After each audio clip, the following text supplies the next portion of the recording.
Welcome to the deep dive. Our mission today is, well, it's highly specific, almost clinical. Yeah, we're definitely not here as historians. No, and we are certainly not here to romanticize the past. Instead, what we've done is taken a massive archive of sources, specifically excerpts from The New Yorker published throughout the pivotal year of 1944. And we're using it as a kind of high-stress input model, a stress test, really, for 2026. Exactly. A stress test. Think of 1944 not as an era, but as a system running at, I don't know, absolute maximum thermal capacity. That's a great way to put it. What happens when an entire society, its industry, its government, they all share one single existential goal? We're here to analyze the core rules of that system. So we're looking at the institutional logic, right? The incentives that pop up. The perverse incentives, yeah, the sudden changes that felt temporary at the time, and maybe, most importantly, the profound blind spots that are just baked in when the only goal that matters is total victory. So our job is to avoid the rose-colored glasses of nostalgia. And crucially, this is the big one, to avoid hindsight bias. Oh, completely. We don't care if the writers back then were right or wrong about the post-war world. Yeah. That's not the point. No, what we care about are the recurring blueprints, the blueprints of power, of coordination, of crisis management. The goal is structural repetition. What machinery from 1944 is still humming under the hood of our institutions today? Yeah. That's the question. Right. And that 1944 context is, well, it's everything. This was the moment of peak American home front coordination. The sources just scream it. You see advanced military production, the B-29, these massive supply chains. And it was all unified by this extreme, non-negotiable incentive, victory. That alignment. That's what allowed institutions to operate so far outside their normal, their fragmented commercial parameters. Yeah. And those deviations, those are what give us the cleanest data for our stress test today. Okay, let's unpack this. Let's start with the central, undeniable reality of 1944, the sheer total scope of mobilization. It wasn't just the military draft. It was the complete, deep integration of civic duty into everyday life. And it was all managed by institutions. And the key structural insight here is the normalization of contribution. It just became the default setting. It wasn't just vague, do good charity work. No, not at all. It was structured, it was organized, and it demanded a professional level of commitment. Take the Civilian Defense Volunteer Office, the CDVO. Okay.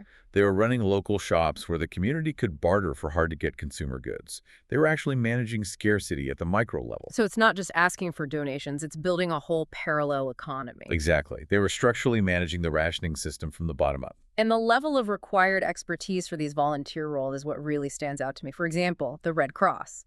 They needed nurses' aides. And this wasn't a casual thing? Not at all. It meant taking a rigorous 7-week part-time course. It covered basic medical procedures, hygiene, emergency care. You had to pass. And after that? After passing that course, you were expected to commit to working at least one full day every single week in a hospital ward for the duration of the war. Wow. That's a minimum 52-day annual commitment. And it was completely professionalized. We see the same high standards with the American Women's Voluntary Services, the AWVS. Right, the Motor Transport Service. Yeah, if you volunteered for that, you didn't just need a driver's license. You had to pass their driving test. And a course in basic mechanics. And first aid. They were creating institutionalized, professionalized substitutes for skilled labor shortages. And they were using volunteer capital to do it. So it just fundamentally shifted the definition of what it meant to be a citizen, your civic status. Contribution was the default. And if we look globally, this scarcity management became hyper-specific.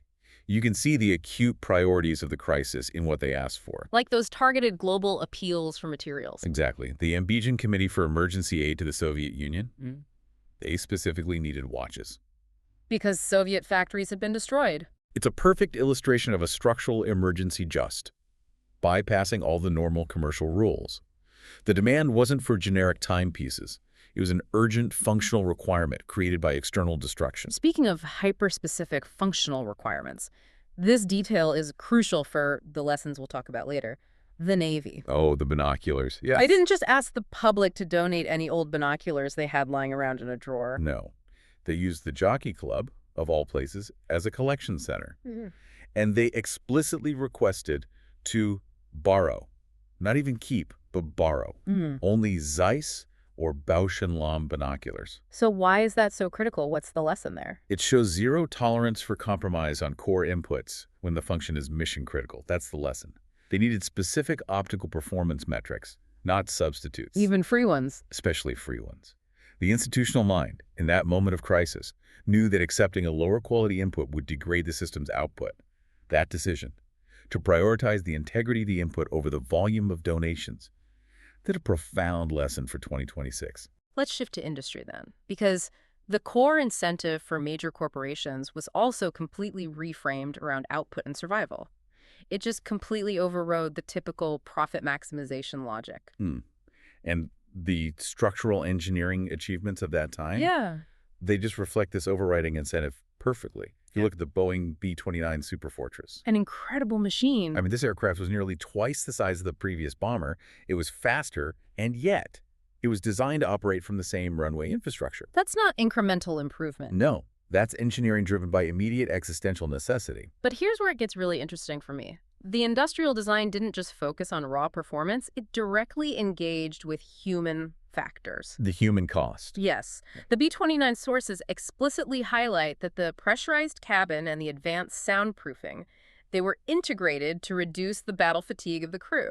That's a structural realization. Yeah. It's the system understanding that the human being is the most vulnerable and therefore the most critical component in the entire apparatus. Exactly. So industry was engineering these complex multi-ton aircraft around the psychological and physiological limits of the human body in these extreme stress environments. They saw fatigue not as a personal weakness, not as a character flaw, Right. but as a systemic vulnerability Right. that engineering had a duty to mitigate proactively. Yeah. That's a fundamentally different approach than, just treating the exhaustion afterward with a week of leave. And that system required, well, just an unbelievable level of coordination. The sources show that Chrysler Corporation, in fulfilling its war contracts, This number is amazing. it's staggering. Okay. Chrysler paid 56 cents of every single contract dollar to 12,152 distinct suppliers. And they were spread across 41 states. Just stop and process that scale for a moment. We're always talking about modern supply chain fragility. Right. But 1944 was a distributed national system of production. It was all linked together by physical logistics and rapid capital flow. It really illustrates how deeply integrated the entire national economic structure had to become. It was essentially functioning as one massive, resilient, distributed war machine. The coordinating logic was centralized. But the execution was widely decentralized and had to be. Okay, so let's move from the visible mechanics of this massive mobilization to the shadows. It's easy to look at that unified coordination, all that output, and think the system was perfect. But when you zoom in on the human scale, that perfect narrative starts to crack. The system was structurally ignoring the quiet, personal cost of the war. And we see these poignant, just painful glimpses of this ignored strain. There's that anecdote of the officers gathering in the Mayflower Lounge in Washington, D.C. Yes. And the source describes this well-appointed bar as a kind of gilded foxhole, which is an incredible image. A foxhole papered with dollar bills, I think it said. Yes, papered with dollar bills. And these officers, they didn't talk politics, they didn't talk war strategy. They just sat together because, as the source notes, people don't like to sit down alone these days. That is just, it's such an intensely lonely, ironic image. It speaks volumes about the emotional landscape of the era. It really does. The system was so focused on the visible front lines, the tanks, the planes, the production numbers, that it completely missed the quiet institutional exhaustion of its own middle management, its logistics people. The emotional fatigue and the isolation, they were pervasive. But institutionally, they were peripheral. They were outside the main narrative thrust of victory. So the institution offered technological solutions for physical stress, like the pressurized cabins, the soundproofing. Right. But it offered almost no structural, institutional space for processing this kind of internal emotional wear and tear. It was a cost that was present. It was acknowledged in these small social groupings. In the foxhole bar. In the foxhole bar, exactly. Yeah. But it was systematically marginalized from the dominant, triumphant narrative. And this leads directly into, I think, a profound structural critique of communication and information integrity. The sources contain this fascinating analysis of the French resistance capers. When the purpose was acute, focused, and existential, the clandestine sheets, the quality and the trustworthiness of the output was vastly superior. So urgency creates clarity. Urgency and independence. Yes, the Yes. source critiques the post-liberation French papers, noting that the clandestine press was superior precisely because it was edited in the white heat of hatred. And this is the crucial part. It was free even from the pressure of advertisers. Free even from the pressure of advertisers. That right there, that is the single most important institutional variable in information integrity, isn't it? It has to be. The clandestine papers had no need to monetize attention, no need to widen their appeal, no need to cater to commercial interests. Their funding model was purely existential: disseminate vital, truthful intelligence or risk failure. So then what happens after liberation? Well, the existential threat recedes, and the necessity of commercialization and political nuance returns. And those same papers, they lose their unity of theme. Their institutional integrity erodes. They revert to political shades. And the need to placate advertisers. The structural necessity of the commercial model spoiled the purity of that critical, focused message. It's just a stunning example of how your funding structure dictates your information quality. That loss of integrity in communication is fascinating and makes me wonder what incentives were driving the institutions that did manage to perform under that immense pressure. Right.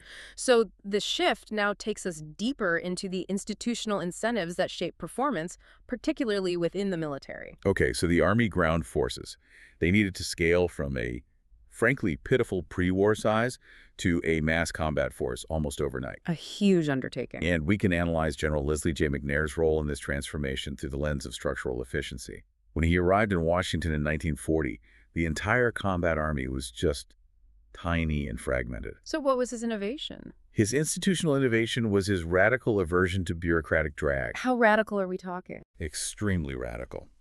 He believed firmly that efficiency required a small staff, which he felt got things done with the least confusion and delay. So he kept his circle small. Very small. Even when he was commanding 1.4 million men, his staff was only 23 officers, a tiny fraction of what he was institutionally permitted. So this wasn't just a personal preference. No, it was a structural decision. Simplify the organizational overhead to maximize speed and responsiveness.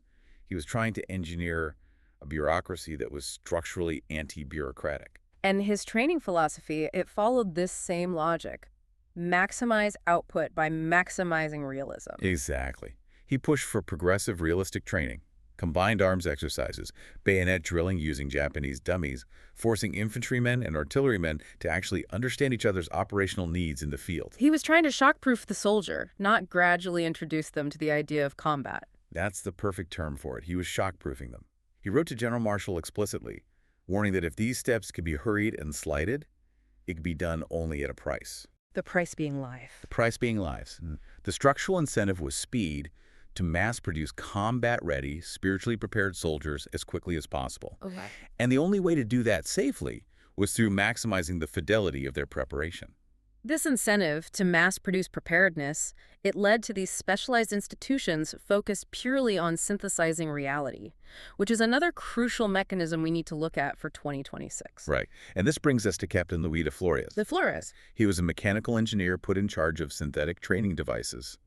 And he wasn't building basic flight simulators like we might imagine. No, these were complex machines. Incredibly complex. They were designed to simulate aerial combat so realistically that a pilot's first real engagement was, according to the sources, an anticlimax. That is an incredible, profound structural goal to render the most intense, life-threatening experience imaginable, routine, before it even happens. The institution is prioritizing the rapid creation of competence and, well, spiritual preparedness.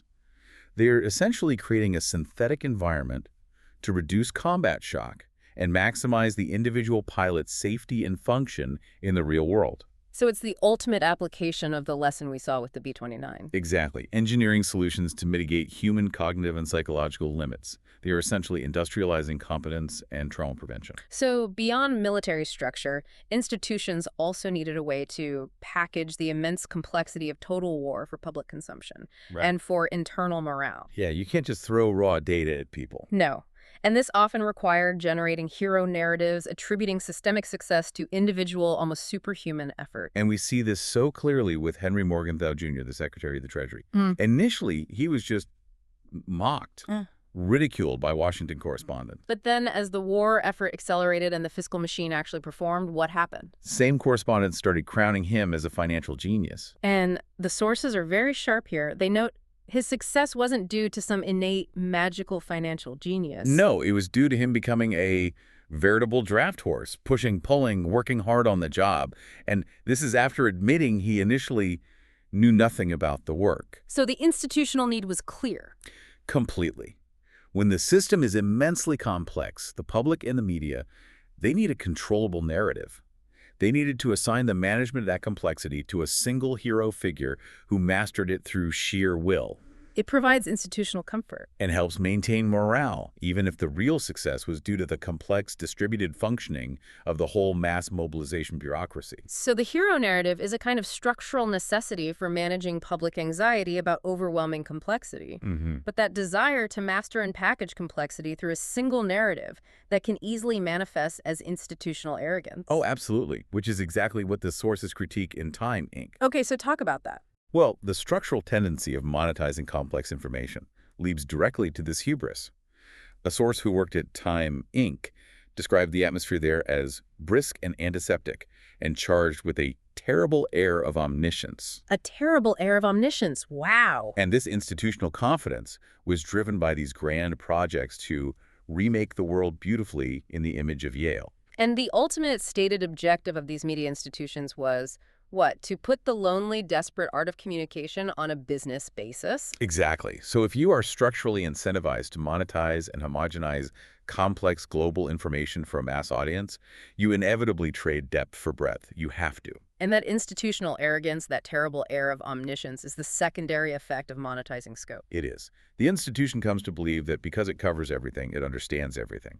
And it replaces genuine depth of connection to, quote, mixed and immature humanity with this confident but ultimately shallow breadth. That is a critical risk for any information-driven institution in 2026. No question. So if we strip away the tanks and the rationing books and just look only at the underlying pressures and logic, we find direct structural repetitions, don't we? We do. Particularly in how we try to solve global problems with fragmented national tools. Yes, the unresolved post-war dilemma. It's striking how contemporary it feels. The sources show these post-war writers, people like Becker, Thomas, and Bingham, they're caught in this profound institutional and intellectual dilemma. On the one hand, domestically, they were advocating for these sweeping, coordinated solutions, things like collectivism, socialism, or a national planning board. They wanted a cohesive, planned structure for reconstruction. But internationally? Internationally, they feared the immediate return to hostile imperialisms, a balance of power piece that would inevitably just set the stage for a bigger collision. They articulated the core problem perfectly, the abyss between the world, which he sees as reconstituting itself on the basis of the old hostile imperialisms, and the international social economic control which he desired, must be bridged. That is the ultimate 1944 hangover. It's the core tension. They wanted one world of globally coordinated management and planning. But they were only equipped with national tools, national incentives, nationalistic structures. And that structural anxiety is absolutely modern. I mean, you look at 2026, we face these massive, inescapable global issues. Climate change, AI safety, pandemics, digital sovereignty. And they all demand globally coordinated internal solutions. We desire a form of international social economic control to manage these shared existential risks. Yet we operate almost entirely within the existing structural framework of competitive, balance of power, national incentives. So the institutional gap between the desired unified global structure, where we manage AI safely for everyone, and the existing nationalistic competitive framework, where nations race to dominate AI. It structurally repeats the 1944 dilemma. The problem is global, but the toolkit is stubbornly national. Let's also look at how institutions manage scarcity, because the repeating mechanism seems to be independent of the resource that's actually scarce. Yes. In 1944, scarcity was purely tangible, right? Commodity rationing, human labor shortages, you see that in the Red Cross, calls for nurses' aides, and the need for those CDVO barter shops. Right. Physical things. But in 2026, the underlying management techniques, the institutional mechanisms, they remain the same, but the critical resource has shifted. So what is it now? We are swimming in information abundance, but institutions are now managing the scarcity of high-quality, trusted, unbiased information. and crucially, the scarcity of skilled human attention. That's a great point. The structural response to a resource shortage is identical. The call for volunteer drives, efficiency mandates, the prioritization of input integrity. In 1944, they asked for specific high-quality Zeiss binoculars or, donated musical instruments for service hospitals. Today, institutions ask for volunteer fact-checkers or they beg for your attention for critical long-form journalism. So the scarcity of trust, the scarcity of non-compromised data, the scarcity of attention, these are the new commodities being rationed and managed. And the institutional architecture for managing a critical resource shortage, whether it's sugar in 1944 or certified data in 2026, is structurally identical. We also see a fascinating structural repetition in fiscal planning, especially during periods of rapid crisis acceleration. The tax receipts. Exactly. The sources highlight the surprise announcement that both the state, under Dewey, and the federal government, Morgenthau's outfit, found that their tax receipts were well in excess of the estimate. Why? Because of unexpected income. This is just a perfect illustration of institutional models failing during extreme flux. Society and capital flow accelerated faster than the bureaucracy's tracking mechanisms could keep up. The massive unexpected economic activity generated by total mobilization simply outpaced the assumptions that were built into their prior fiscal models. They were flying blind. And the structural parallel is so clear. Institutions today that are facing rapid societal or technological change, think of the sudden, massive capital generation from a technological boom like AI, or the financial volatility after a global crisis. They structurally underestimate the speed and volume of capital flow and the unexpected economic activity. Which leads to misaligned fiscal planning and a repeated pattern of surprise surpluses or deficits. The institutional forecasting mechanism always lags behind real-world acceleration. Which brings us to what might be the most valuable analytical section for 2026. This stress test shows us how seemingly temporary wartime necessities became permanent. Yes, they accelerated technologies that permanently reshaped civilian life and infrastructure. The war acted as a technological, institutional determinant. Let's start with logistics. There's that General Motors diesel locomotive ad running in 1944, and it frames their war contribution, these swift, dependable giants of power, as the basis for the future. And it wasn't just advertising fluff.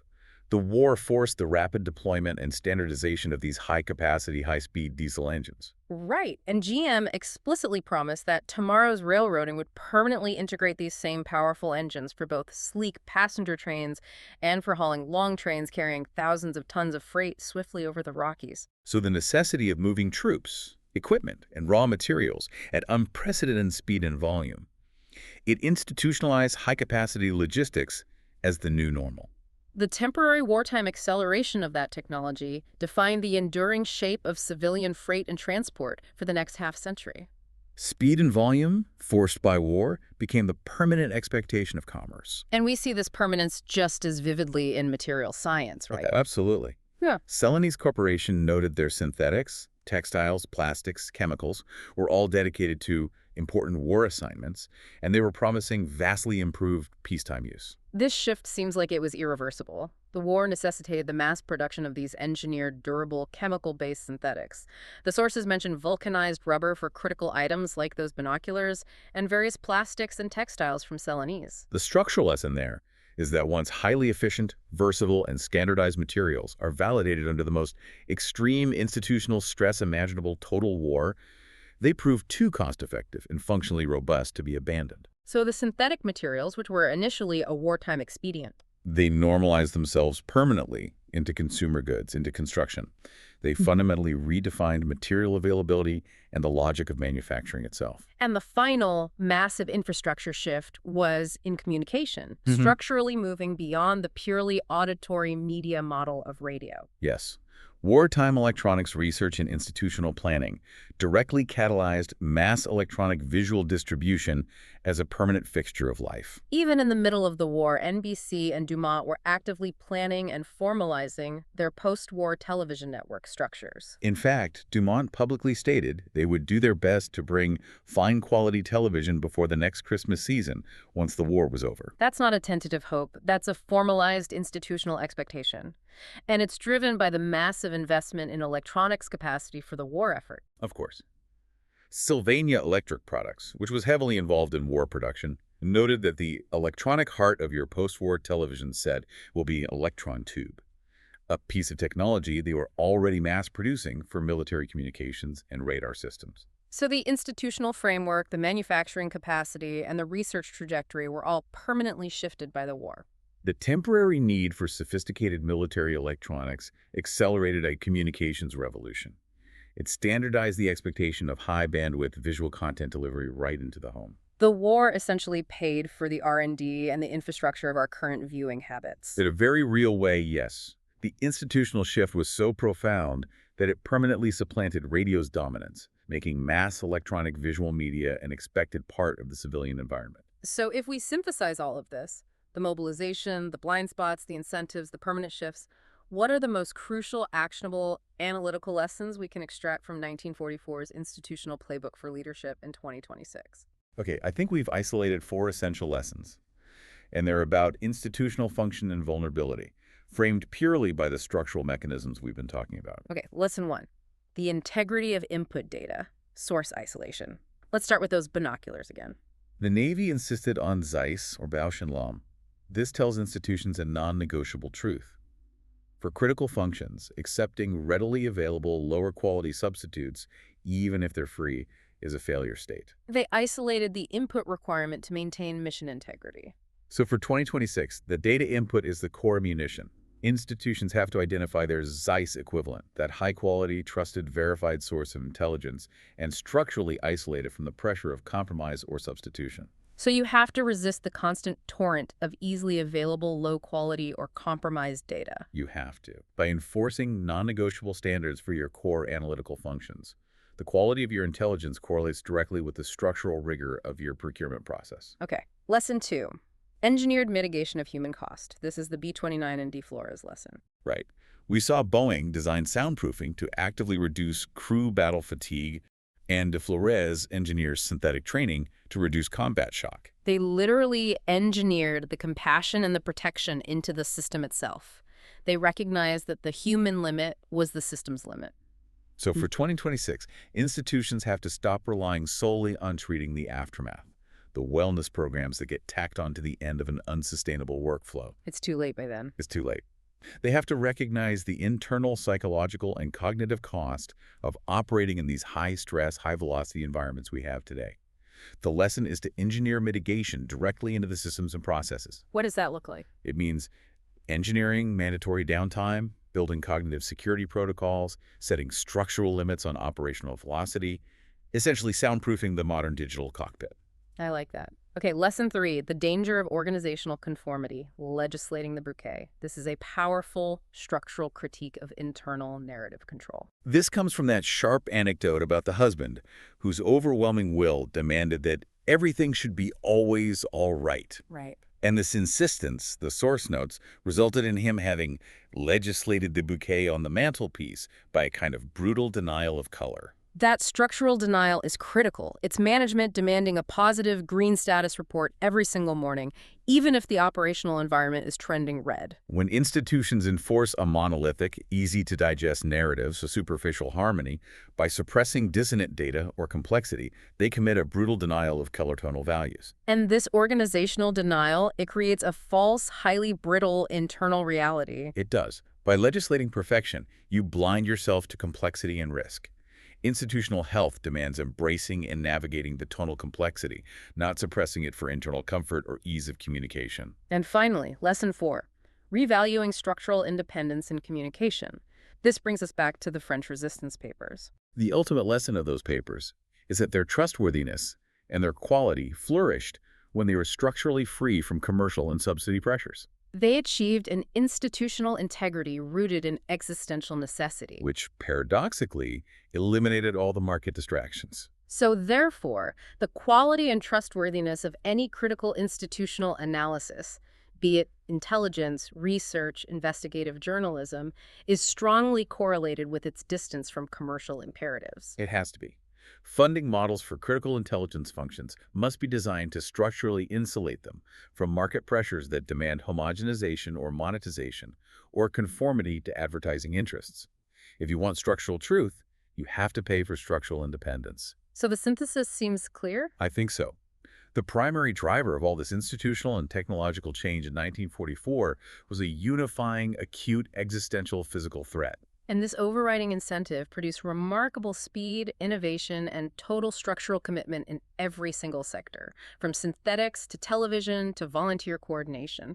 But the sources also confirm that the underlying geopolitical tensions, that desire for domestic social planning versus the return of hostile imperialisms, remained structurally unresolved, The acute crisis fixed the technology and the logistics, but it failed to fix the fundamental political competition. which just set the stage for future conflict. So we leave you with this final structural question to consider, one that connects 1944 directly to 2026. 1944 saw institutions adapt to an acute physical war that forced a powerful, unifying incentive. What structural change, short of a kinetic global war, would be needed in 2026 to create a similar unifying incentive? One strong enough to override the competitive, commercial, and fractured structures that currently define our narratives and our institutional focus. Think specifically about those French resistance papers where the lack of advertisers led to honesty. What structural element, when you remove it or isolate it from commercial pressure today, defines honesty now? And what is the price of that independence? Thanks for diving deep with us.